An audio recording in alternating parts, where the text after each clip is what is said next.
우리에게 훌륭한 모범이 되는 믿음의 선배가 있다고 하는 것은 우리의 신앙생활에 큰 도움을 받는 아주 좋은 것들입니다. 믿음의 조상 아브라함은 하나님의 말씀을 따라 떠나는 믿음을 보여주었습니다. 그는 자기의 본토, 친척, 아비의 집을 떠났습니다. 또 그의 생업의 조건, 그리고 인간관계, 심지어는 자신이 썼던 이름으로부터도 떠나는 그런 큰 결단을 하는 믿음의 사람이었습니다. 우리도 신앙인은 하나님이 가르쳐 주신 방법대로 살면 형통케 해주신다, 이런 믿음으로 우리가 신앙인답게 살아가는데 방해가 되는 어떤 것이 있다면 그것으로부터 떠나는 믿음이 분명히 있어야 되겠습니다. 현재 우리의 삶의 모습 속에서 나의 몸과 마음이 중독돼서 떠나지 못한 것이 있다면, 그리고 그것이 하나님보다 더 우선하는 것이 있다면 그것이 곧 우상을 섬기는 것이 되기 때문에 우리는 이런 것과는 결별하는 믿음을 가져야 되겠습니다. 여러분, 하나님보다 우선하는 것이 계십니까? 우리 자신으로는 그렇게 하고 싶지는 않은데 결국은 하나님보다 우선한 것이 우리에게 있다면 그것은 우리에게 우상구실을 해주고 말 것입니다. 오늘 읽은 성경 본문 히브리서 11장 8절에서 19절에서는 아브라함의 믿음의 생애를 아주 간결하고도 명쾌하게 우리에게 말씀으로 증거해 주고 있습니다. 8절에서 아브라함이 하나님의 부르심을 받았을 때 그는 믿음으로 순종했다, 이렇게 말하고 있습니다. 하나님이 장래에 그의 가정에 기업이 될 땅을 주시기로 약속하시고 그를 부르셨는데 그는 그곳이 어디인지 잘 몰랐습니다. 그러나 하나님의 부르심에 전적으로 순종했다는 사실입니다. 이것은 하나님의 말씀을 순종해야 하는가 말아야 하는가, 그 시험으로부터 그 시험을 통과했다는 보고입니다. 우리 믿는 자들에게 순종은 생명과도 같은 것입니다. 순종이 있을 때 하나님의 축복도 또 하나님의 기적의 역사도 일어난다라고 하는 것을 우리가 배워왔고 그것을 믿고 있습니다. 한마디로 하나님께서 하라 하면 하고 하지 말라 하면 하지 않는 것입니다. 이것은 어떻게 보면 믿음의 가장 기본적인 것인데 우리는 과연 하나님께 얼마나 순종하고 있는가라는 것을 생각해 봐야 할 것입니다. 옛날 말씀에 어른들의 말씀을 들으면 자다가도 떡이 생긴다, 그런 말을 합니다. 요즘은 자꾸 여건이 신장돼서 그런지 아내의 말을 들으면 자다가도 뭐가 생긴다, 또 이렇게 얘기하더라고요. 가정에 평화가 생기겠죠. 자, 순종이 지사보다 낫다, 분명히 말씀하셨습니다. 주님께서는 하나님의 말씀을 통해서, 때로는 주의 사역자들을 통해서 하나님의 분부하심, 하나님의 뜻을 드러내고 계십니다. 자, 그럴 때에 우리가 과연 순종하는 사람이 될 수 있을까? 결국은 내가 그 주님의 부르심에, 주님께서 주시는 그 말씀에 순종할 때에 나의 영혼이 잘되고 또한 나의 삶이 복되다는 그러한 공식이 성립이 되는 것입니다. 여러분들, 자아를 내려놓지 않게 되면요, 순종이 어렵습니다. 사실 순종 말이 순종이지 순종이 그렇게 쉬운 게 아니죠. 자, 내 속에 있는 내 자아가, 이 자아를 내려놓지 않으면 하나님의 말씀에 순종하는 것이 쉽지 않아요. 자, 성경 공부하면서 우리 성도님들에게 일주일 동안 첫 마디의 시작을 이렇게 해보라 그랬습니다. 자, 자고 일어나서 첫 마디를 어떻게 하라고요? 나는 죽었습니다. 내가 죽고 예수님이 사셔야 될 것 아니겠습니까? 자, 그런데 우리가 예수님을 믿고 신앙생활을 한다고 하면서도 여전히 내 안에 내 자아가 살아서 이 순종을 방해하고 있다고 하는 것입니다. 여러분들, 아브라함이 그가 가야 할 곳이 어느 곳인지 정확히 몰랐습니다. 요즘은 미국으로 이민 올 때에 이 포틀랜드만 해도요, 네이버 카페에 딱 들어가면 그 카페 인터넷 사이트에 Friends in USA라고 있습니다. 거기 가입자가 한 8천 명이 넘는 것 같아요. 한국에서 여기 오시기도 전에 거기에다가 질문할 것을 다 질문해가지고요, 사람들이 다 대답을 해줍니다. 자동차는 어떻게 사야 되고, 학교는 어떻게 보내야 되고, 어느 지역에 얻어야 되고, 아파트는 어디가 좋고, 쫙 다 정보들을 그렇게 듣습니다. 그렇게 해서 옵니다. 그런데 아브라함이 하나님께서 가나안 땅으로 가라 하시는 그곳에 대한 그 정보를 아브라함은 잘 모르고 있었습니다. 그것을 그렇게 잘 알 수 있는 그런 시대가 아닙니다. 그저 가라 하는 말씀을 들었을 뿐입니다. 그러나 주님의 말씀을 의지해서 그곳으로 가는 겁니다. 이 세상은 이 아브라함과 같은 사람을 너무 순진하다, 너무 바보 같다, 그렇게 얘기할 것입니다. 아니, 돌다리도 두드리고 건너야지 왜 그렇게 하느냐, 그렇게 말해줄 겁니다. 그런데 아브라함은 하나님께서 가라 할 때 그곳의 형편과 처지를 잘 몰랐지만 하나님을 그 말씀에 순종하며 나아갔습니다. 한 번은 제가 에어 카나다를 타고 한국을 들어간 적이 있습니다. 캐나다 밴쿠버 공항 가니까요, 거의 한국의 절반쯤은 온 것 같더라고요. 벌써 그 대합실에 앉아 계신 많은 승객들 중에는 한국에서 이 캐나다로 연수 오셨다가 가시는 분들도 있고, 그것이 직장인들도 있고, 그런데 벌써 그 대합실에 앉아 있는 분위기가 벌써 냄새부터 차림부터 시작해서 반은 한국에 온 것이더라고요. 자, 비행기 탔습니다. 제 앞쪽에 여러분들이 탔습니다. 그런데 그분들이 열심히 얘기를 해요. 그런데 이런 이야기가 제 귀에 들리는 거예요. 아니, 그걸 그렇게 하면 어떡해요? 다 따져보고 해야지. 그렇게 덜컥 교회를 등록하면 어떡하는 거예요? 교회를 잘 골라야 됩니다.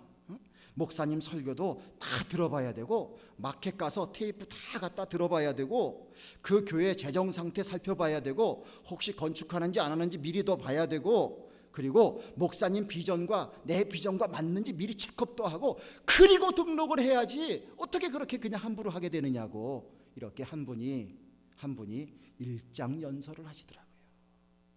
아, 그런 거구나. 저도 그분에게 배웠습니다. 여러분들, 이 세상 사람들은 그것이 삶의 방식일지 모릅니다. 그러나 하나님은 똑똑한 사람보다 주님의 말씀에 순종하는 자를 더 쓰신다는 것을 기억하시길 바랍니다. 이게 믿음의 세계의 생명입니다. 순종의 그 시험을 나는 과연 통과할 수 있겠는가? 우리의 믿음 생활에 수없는 순종이라고 하는 시험이 우리에게 닥쳐옵니다. 여러분들은 시험을 잘 통과하고 계십니까? 아무쪼록 잘 통과하시길 바랍니다. 9절을 보면 아브라함은 하나님이 약속하신 가나안 땅에 이르렀지만 당장 그곳에서 어떤 큰 저택이나 큰 궁궐에서 산 사람이 아닌 것을 알 수 있습니다. 그가 열국의 아비가 될 정도면 한 민족의 대표가 될 것이요, 그러면 왕 자리 정도는 충분히 따야 되는 거 아니겠습니까? 그에 걸맞는 장소에 살아가야 되는 것이고요. 그러나 그가 하나님이 약속하신 가나안 땅에 이르렀지만, 그러나 아브라함의 삶은 장막의 삶이었습니다. 물론 양을 치면서 이동을 해야 되는 직업의 특수성 때문에 그런 것도 있겠지만, 그는 큰 저택을 누리며 사는 사람이 아니었습니다. 우리가 대부분의 사람들은 하나님의 약속과 축복을 기대하면서 믿음 생활하는데, 이 하나님의 약속과 축복을 어떻게 기대하냐면요, 내 당대에서 이루어져야 된다, 이렇게 생각하는 거예요. 하나님, 이거 해주세요. 내가 열심히 믿을 테니 이거 해주세요. 그런데 제가 죽기 전에 해주세요. 1년 내로 해주세요. 10년 내로 해주세요. 이런 마음들의 소원들이 있습니다. 그래서 이 소원이 내 뜻과 계획대로 이루어지지 아니하면 조금 하는 척 하다가 이내 실망하고 그리고 돌아서는 경우도 많이 있습니다. 그런데 하나님은 아브라함을 통해서 아름다운 믿음을 보여주고 계십니다. 하나님은 분명히 약속하셨습니다. 그러나 이 하나님의 약속, 그에게 베풀어 주시는 하나님의 그 약속 가운데 아브라함은 자기의 생애 가운데에서 자신이 안락을 누리는 삶을 결코 구가하지 않았습니다. 장막 생활 주저하지 않았다는 겁니다. 여러분들, 장막 생활은요, 고달픈 삶일 수 있습니다. 제가 좀 기분 나쁜 게 하나 있어요.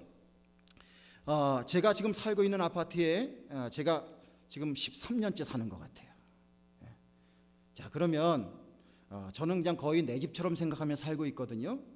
근데 1년쯤 지나면 아파트에서 이렇게 우편 엽서가 하나 와요. 그 내용엔 뭐라고 돼 있냐면 1년 동안 잘 살아줘서 고맙대요. 이 편지를 딱 받으면 그게 기분 좋은 게 아니라 어떤 걸로 되냐면 이 집은 내 집이 아니야. 이 집은 내 집이 아니야. 이걸 통보받는 것 같아요. 그래서 그런지요, 저희 집에 와보신 분들은 알겠지만 제가 제 살고 있는 아파트 벽에 그림 하나도 제대로 걸어놓지 않고 살고 있습니다. 언젠간 나가겠지, 언젠간 나가겠지, 이렇게 13년을 살았는데 이렇게 13년 살 줄 알았으면 그림 미리 걸어놓고 살걸. 그렇게 살았어요. 여러분들, 만약에 우리의 인생이 늘 텐트를 치고 거두고 사는 삶이어야 된다고 한다면 이게 얼마나 고달픈 삶이겠습니까? 그런데 한 가지 달라지는 게 있어요. 그 모든 것이 소망을 향한 과정이라고 한다면 얼마든지 텐트를 설치하고 텐트를 허물고 다시 설치하고 다시 허물고, 이게 가능한 것입니다. 아브라함은 우리들에게 소망의 인생이 무엇인지를 보여주고 있었습니다. 여러분들, 우리가 이 땅을 살면서 좀 머물고 싶지 않습니까? 제가 자라면서 중학생 때, 고등학생 때 나는 한 군데 좀 살아봤으면, 그런 게 소원이었어요. 왜냐하면 한참 그때는 친구가 중요하잖아요. 근데 지금처럼 교통이 발달된 시대도 아니고 또 무슨 인터넷이 발달된 시대도 아니기 때문에 대개 이사를 가면 친구들을 다 잊어버리게 됩니다. 중학교 1학년 때 저희 아버지가 개척을 하셨는데요, 대학교 1학년 여름 때에 교회를 짓고 거기에 사택까지 다 마련할 때까지 그 6년 반 사이에 교회와 주택이 몇 번 이사를 했냐면 11번 이사를 했어요. 자, 그러니까 제가 지금 제 어렸을 때 중학교, 고등학교 때 동네 친구가 없습니다. 그러니까 나는 좀 한 군데 오래 살아봤으면, 이게 소원이에요. 자, 이민자 생활을 여러분들 하고 있습니다. 좀 한 군데서 정착하면서 이렇게 오래 살면 얼마나 좋을까, 또 모든 것이 안정되면 얼마나 좋을까, 그런 마음의 소원들을 우리가 갖고 있지 않습니까? 어떻게 해서든지 이민자로서의 공중에 떠있는 그 이미지를 빨리 지우고 싶은 거예요. 그게 우리들의 다 소박한 소원들입니다. 그러나 여러분들, 결국 우리가 신앙인으로서 깨달아야 될 것이 있습니다. 우리의 삶에 진정한 정착된 삶이라고 하는 것은요, 환경과 조건에 달려있는 것이 아니라 하나님과의 관계성 속에서 나온다는 사실입니다. 하나님과 얼마만큼의 두터운 믿음의 관계가 있느냐, 이것에 따라서 우리의 삶의 그 모습은, 삶의 모습은 안정된 삶인가 아니면 늘 떠나기의 삶인가, 이것을 결정지어 준다는 것입니다. 우리가 과학적인 상식을 조금만 가져도요, 우리가 살고 있는 지구가 얼마나 빨리 돌아가고 있는지를 알게 됩니다. 자, 지구가 돌아가는 속도는요, 우리가 여객기를 타고 한국으로 가고 한국에서 미국으로 오고 그 여객기가 얼마나 빨리 나릅니까? 시속 800km, 1000km 이렇게 나릅니다. 그런데 그 속도보다도 더 빠른 속도로 지구는 돌고 있는 거예요. 자, 비행기 밖에서 내 몸을 한번 비행기 밖에다가 내 동댕이 쳤다고 생각해 보세요. 그 순간에 비행기와 나는 얼마나 큰 거리로 확 벌어지겠습니까? 상상도 할 수 없는 일이 벌어지겠죠. 그런데 우리가 그렇게 빨리 도는 지구 속에 살고 있으면서도 이렇게 안정감을 갖고 살 수 있는 이유는 무엇입니까? 바로 지구의 중력, 그리고 지구를 둘러싸고 있는 대기의 보호, 이것이 우리에게 그런 안정감을 주는 것입니다.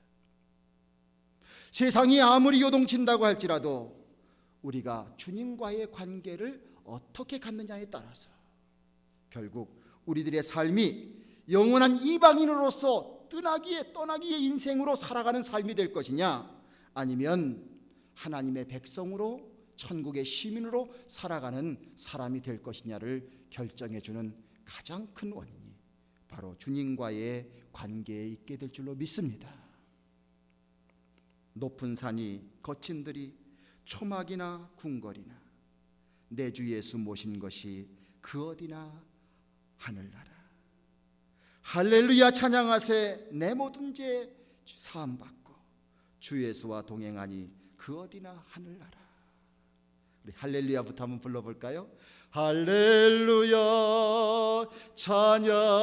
찬양하세. 내 모든 죄 사함받고 주 예수와 동행하니 그 어디나 하늘나라.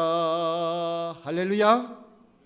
주님과의 관계, 그 관계를 우리가 돈독히 갖게 되면 그 속에 하나님께서 우리에게 주시는 영원한 천국 백성으로서의 진정한 안식과 평안의 삶을 주시는 줄로 믿습니다. 그러기에 텐트 치고 텐트 걷고 이 집에서 저 집으로 이사가고 너무 어렵게 생각하지 마십시오. 하나님께서 우리에게 믿음의 과정 속에서 더 나은 것을 향하여 우리에게 인도해 주시는 삶의 과정이라 그렇게 믿으면 될 것입니다. 10절에서 11절에 하나님의 약속을 믿고 나아가는 아브라함에게 하나님은 축복을 약속하셨는데 후사가 없는 아브라함에게 아들을 주신다 약속하셨습니다. 그리고 그 약속을 이루셨다 하는 것입니다. 사라도 아브라함도 하나님께서 이런 말씀을 주실 때 처음에는 웃음이 나올 수밖에 없습니다. 자기의 조건을 자기가 알거든요. 어떻게 내가 자식을 낳을 수 있습니까? 저는 이미 다 죽은 사람과 마찬가지입니다. 그런 생각을 했습니다. 그러나 결국 하나님께서는 그들에게 이삭이라고 하는 하나님의 그 믿음의 가문을 이어갈 아들을 주셨습니다. 불가능한 일이 가능하게 되었다는 거예요. 그래서 그것을 계기로 그의 가정은 축복을 누리는 가정이 됐고 명실상부한 믿음의 조상으로서의 그 불씨를 끄지 않고 그것을 켜나갈 수 있는 놀라운 믿음의 세계를 써가게 되었습니다. 여러분들, 살면서 우리들의 삶 가운데에서는 어떤 일들이 과제로 찾아올 때가 참 많습니다. 항상 믿음을 갖고 살아가는 자들에게는 두 가지의 양면성이 대립하는 경우가 많이 주어진다는 거죠. 어떤 일이 주어질 때에 이것을 객관적으로 봐야 될 거냐, 아니면 믿음으로 볼 것이냐, 이게 도전 과제가 아닐 수가 없어요. 이것은 객관적이냐 아니면 믿음이냐라고 하는 아주 엄청난 테스트, 그 시험이 우리에게 닥쳐오고 있는 거예요. 물론 우리에게 이성이 필요합니다. 하나님 우리에게 이성을 주신 거예요. 우리의 믿음 생활 잘하기 위해서 이성이 굉장히 필요합니다. 그런데 때때로는 내가 이것을 객관적인 평가로 판단하고 결정할 것인가, 아니면 믿음으로 판단하고 결정할 것인가, 이것이 내게 그 선택의 중요한 테스트로 다가오고 있습니다. 여러분들, 우리가 냉철한 이성을 갖는 것 중요합니다. 그래서 머리는 차갑게 마음은 뜨겁게 이런 표현들을 씁니다. 그런데 한 가지 우리가 달리 생각해야 될 것이 있습니다. 그것은 바로 무엇이냐면, 객관적이고 이성적인 것이 상당히 중요하고 그것이 더 많은 가능성을 갖고 있는데, 만약에 하나님께서 말씀하셨다면 어떻게 할까? 자, 아브라함과 사라가 자식을 얻지 못하는 것이 그들에게는 객관적인 것입니다. 그것이 상식입니다. 이것을 따라서 그렇게 받아들이는 것이, 그것이 합리적인 것입니다. 자, 그런데 여기에 하나가 던져졌습니다. 하나님께서 그의 가정에 아들을 주시겠다고 말씀하셨습니다. 자, 누가 말씀하셨다고요? 예, 제가 개인적으로 얘기한 거면은 제 얘기는 들을 필요가 없습니다. 그런데 하나님께서 말씀하셨다면 그러면 상황은 달라지는 것 아니겠습니까? 여기에서 우리에게 믿음의 챌린지를 주고 계신 겁니다. 인생의 많은 과정 속에 여러분들에게 아브라함이 당한 이 테스트뿐만이 아니라 우리들도 수많은 테스트가 있을 것입니다. 내가 어떻게 해야 될 것인가? 객관성을 추구해야 될 것인가? 아니면 믿음을 택해야 할 것인가? 아무쪼록 이것을 가지고 고민하시면서 기도하시면서 하나님의 주시는 그 마음을 간구할 수 있는 성도님들 되시기를 바랍니다. 물론 하나님의 뜻인지 아닌지를 분별할 수 있는 영적인 분별력도 필요하고요. 그 도움도 필요합니다. 무조건 모든 것을 하나님의 뜻이라고 치부해버려서는 안 될 것입니다. 그러나 우리가 기도하고 주님이 주시는 은총과 능력 가운데 정말 이것이 하나님이 우리에게 주시는 부르심이라고 한다면 여러분들 그것을 택해 나가는 것이 우리에게 진정한 믿음의 승리가 아니겠습니까? 아브라함이 그렇게 그 시험을 통과했습니다. 우리도 모쪼록 통과해 나갈 수 있는 우리 모두가 되기를 간절히 축원을 드립니다. 그래야 그곳에 하나님의 역사, 하나님의 놀라운 은총을 체험할 수 있는 믿음이 더욱더 돈독해지는 줄로 믿습니다. 13절에서 16절을 보면 아브라함을 비롯해서 이삭, 야곱 이 사람들이 믿음의 조상의 반열들에 쭉 들어가게 되는데요. 그런데 이 사람들을 뭐라고 표현하냐면 외국인과 나그네노라 이렇게 말하고 있습니다. 아브라함도 가나안에 왔지만 기근을 피해서 애굽 땅으로 내려갔을 때 자기 아내를 잃어버릴 듯한 그러한 위기에 빠진 적도 있었습니다.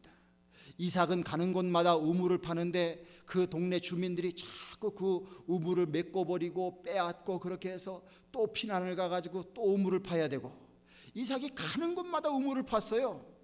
그런 사명이 그에게 있었습니다. 야곱도 그 자기가 형의 축복권을 간직하겠다고 그 술수를 쓰다가 형의 눈초리가 무서워가지고 외삼촌 집으로 도망가서 거기서 종살이도 하게 되고 여기저기 방황을 하게 되고 결국은 어떻게 됩니까? 물론 훌륭한 아들 요셉을 얻었지만은 그러나 그는 타향에서 죽고 말았습니다. 내가 죽은 다음에 고향 땅에 나를 다시 데려가 달라고 그렇게 유언할 수밖에 없는 인생을 살았습니다. 자, 여러분들 성경을 통해서 이런 사람들에 대한 그 이야기를 해주시면서 그들은 외국인과 나그네로라라고 표현하고 있습니다. 이것이 우리에게 주는 의미가 무엇인 줄 압니까? 바로 우리들은 이 땅에서의 삶이 영원한 안식처가 절대로 될 수 없다. 이것을 일러준 거예요. 그들이 훌륭한 믿음의 사람이었는데 우리보다 더 본받을 게 많은 사람이었는데 그들도 결국은 이 땅에서 영원히 머물지 않았다라는 것을 가르쳐주고 있습니다. 세상에서 우리는 안락한 삶을 누리기 위해서 시간, 물질, 에너지 많이 쓰고 삽니다. 좀 더 좋은 집 사야지, 좀 더 좋은 차 타야지, 좀 더 좋은 직장 가야지, 좀 더 건강해야지, 좀 더 많은 것을 누리고 살아야지, 좀 더 많은 것을 알아야지. 우리가 살아가는 하나님이 우리에게 주시는 삶의 이 시간이 있는데 이 시간을 우리는 그런 곳에 굉장히 많이 쓰고 있습니다. 아마 우리뿐만이 아니라 여러분들도 여러분들 자식들에게 그렇게 강요하고 있을지 몰라요. 너무너무 마음 아픈 것은 한국에 있는 고등학교 3학년생들 교회 간다 그러면 부모가 말린대요. 야, 공부해라. 평생을 살아가는 가장 귀한 진리를 배우는 그 관계를 접어놓고 야, 공부해라.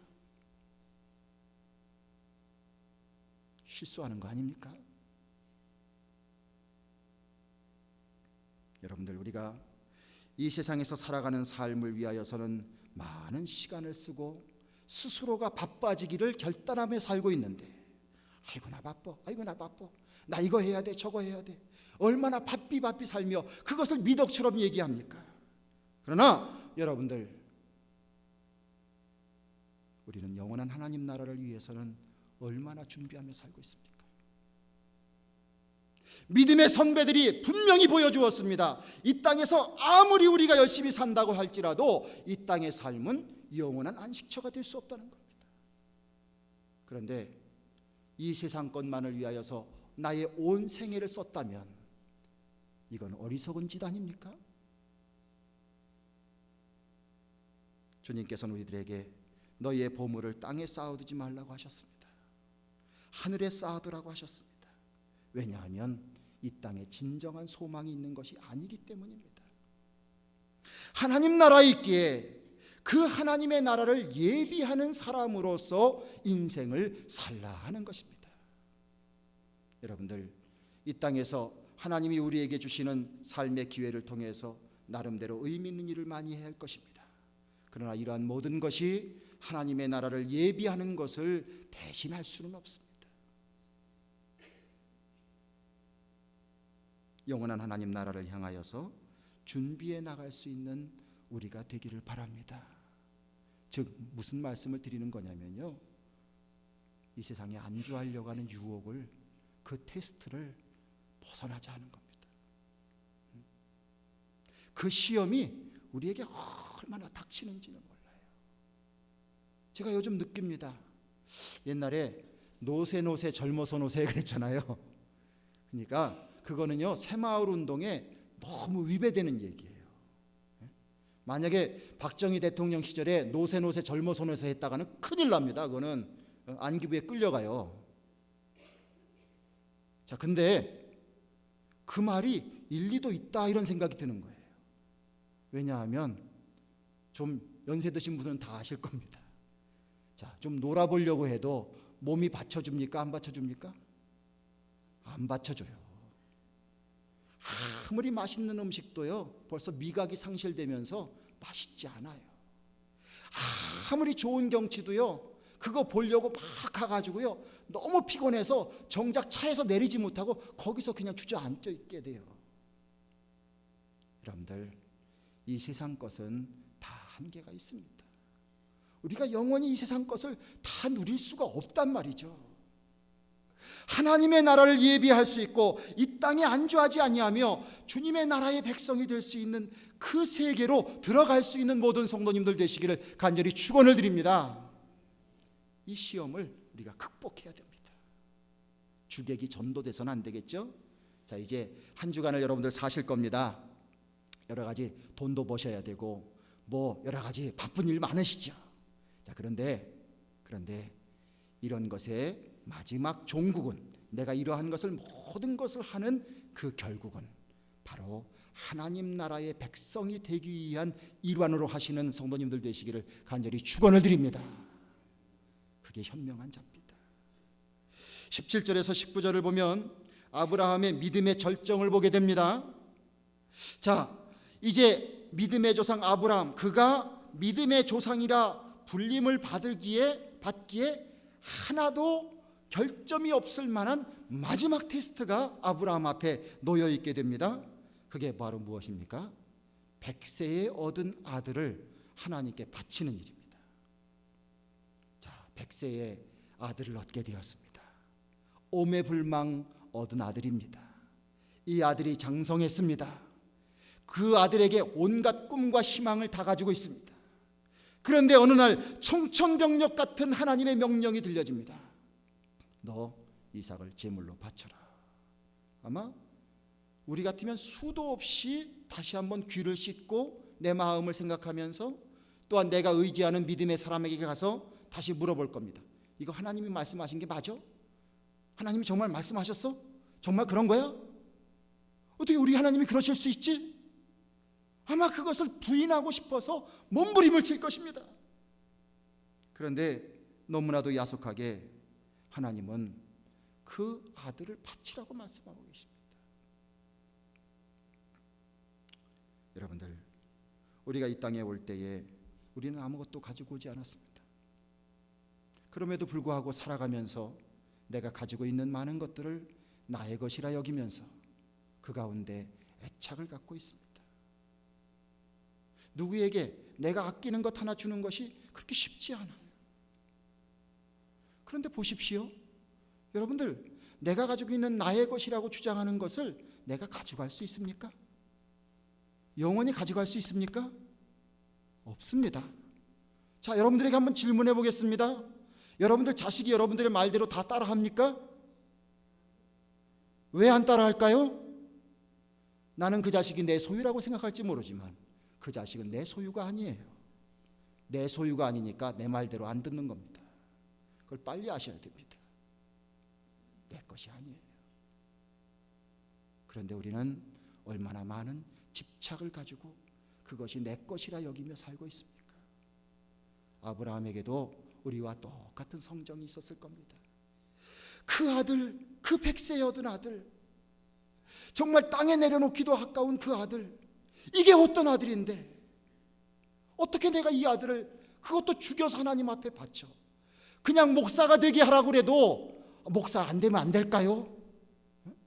그런 생각을 가질지 모르는데 그 아들을 죽여서 바치라고 하는데 여러분들, 이것은 엄청난 이야기 아닙니까? 그런데 아브라함이 그 하나님의 명령에 순종했다는 사실입니다. 성경을 보면 그는 하나님의 신실하심, 능력, 약속을 믿는 믿음이 있었음을 깨닫게 됩니다. 먼저는 자기에게 주신 그 축복 덩어리가, 그 근원이 누구로부터 왔음을 잊지 않고 있었던 거예요. 자, 그가 100세의 아들을 얻게 된 것은 누구의 능력으로? 누구의 권능으로? 다 하나님의 권능입니다. 그러기에 그 소유가 하나님에게 있음을 인정하는 것입니다. 또 한 가지, 그는 굳게 믿고 있었던 것이 있었습니다. 하나님은 이삭을 통해서 하나님께서 아브라함을 믿음의 조상으로 만들어 주신다고 약속하셨습니다. 이것이 하나님의 약속입니다. 신실하신 하나님의 약속입니다. 그러기에 비록 하나님께서 내 아들을 잡아서 바치라고 하셨어도 내가 그렇게 바칠지언정 하나님께서는 하나님의 방법으로 그를 통하여 역사하시는 것이 있을 것이다. 한마디라도 내가 그를 죽여서 바쳤을지라도 하나님께서는 그를 다시 살리실 수도 있다라는 믿음을 가졌다는 겁니다. 와, 엄청난 믿음 아닙니까? 아브라함은 역시 믿음의 조상이 될 만한 큰 믿음의 시험을 통과했습니다. 여러분들, 내 마음대로 뭔가를 다 하고 싶지만 마음대로 되지 않는 것이 우리들의 인생입니다.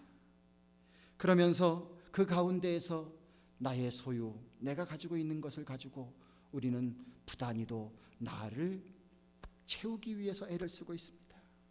그러나 여러분들, 내가 가진 모든 것이 나의 것이 아님을 인정할 수도 있는 그 마음, 그 믿음, 그 행동이 나오게 될 때, 그럴 때 비로소 우리는 진정한 믿음의 사람들이 되는 줄로 믿습니다. 자, 이런 시험과 테스트가 아브라함에게만 닥칠 것이냐? 그렇지 않다는 거죠. 우리에게도 닥칠 수 있습니다. 그러기에 이 믿음을 갖기 위하여, 이 시험을 잘 통과하기 위하여 우리는 더욱더 믿음으로 나가야 될 것입니다. 사탄은 끊임없이 우리가 믿음의 사람이 되고 믿음의 가문을 이루고 믿음의 민족이 되는 것을 방해할 것입니다. 여러 가지 시험을 우리에게 줄 것입니다. 그러나 이러한 모든 시험을 결국 이기는 것은 믿음밖에는 없습니다. 믿음만이 왕도인 것입니다. 시험을 이기는 큰 믿음 갖는 우리 모든 성도님들 되시기를 주님의 이름으로 축원을 드립니다. 한번 크게 따라하십시오. 큰 믿음을 구하자. 믿음으로 살지 못했음을 회개하자. 말씀 위에 믿음의 뿌리를 내리자. 믿음에 기초한 말을 하자. 믿음의 훈련을 닳게 밟자. 성령 충만하기를 사모하자. 할렐루야. 너무 작은 일에 시험 들고 교회를 떠나고 신앙생활 안 하고 목회자와 성도들을 등지고 이러고 살아가는 삶의 모습, 여러분들, 하나님은 우리를 하나님의 자녀로 만들어 주셨는데 이거 너무 초라한 것 아닙니까? 우리가 그렇게 살아간다면 이건 너무너무 초라한 것 아닙니까? 누가 이렇게 한마디 했다고, 요만큼 마음에 안 든다고 그 믿음의 길을 우리가 저버린다면 참 얼마나 불쌍하고 초라한 인생입니까? 우리에게는 하나님께서 아브라함이라고 하는 사람, 우상의 속을 해서 그를 불러내셔서 한 민족의, 아니 우리 모든 믿는 자의 가장 초석이 될 수 있는 믿음의 조상으로 만들어 주시면서 그 안에서 온갖 시험을 극복하고 그를 통하여 믿음의 귀한 선배가 되게 해주신 이 하나님의 능력이 오늘 우리에게도 부어주시는 하나님의 은총이요 믿음의 역사임을 믿습니다. 우리 모두 훌륭한 믿음의 조상들 다 되시기를 주님의 이름으로 간절히 축원을 드립니다. 기도하겠습니다. 주여, 주님의 약속을 믿고 시험을 이기며 하나님 약속하신 그것을 유업으로 받는 믿음의 사람들 되길 원합니다. 아버지 하나님, 함께하여 주셔서 우리가 정말로 시험을 이길 수 있는 것은 하나님께서 우리에게 주신 믿음밖에는 없음을 깨닫게 해주셨습니다. 더욱더 주님 앞에 다가게 하여 주시고, 아버지 하나님, 우리가 믿음으로 살지 못했음을 회개하게 하여 주시며 하나님의 말씀 붙잡고 기도하고 주님 주신 은총 안에서 작은 것부터 실천하여 그 안에 하나님의 말씀이 살아있고 진실됨을 깨닫게 하여 주셔서 많은 체험이 되게 하시고 경험이 되게 하여 주시고 간증이 되게 하여 주셔서 아버지 하나님, 우리의 모든 살아가는 삶이 하나님 앞에는 영광이요 또한 믿음으로 승리하는 삶이 될 수 있도록 주님 지켜 주시옵소서. 우리들 모두도 믿음의 조상 아브라함처럼 우리의 모든 가정에 있어서 진정한 믿음의 조상들이 될 수 있도록 주님 축복하여 주시옵소서. 우리 주 예수 그리스도의 이름을 받들어 기도드리옵나이다. 아멘.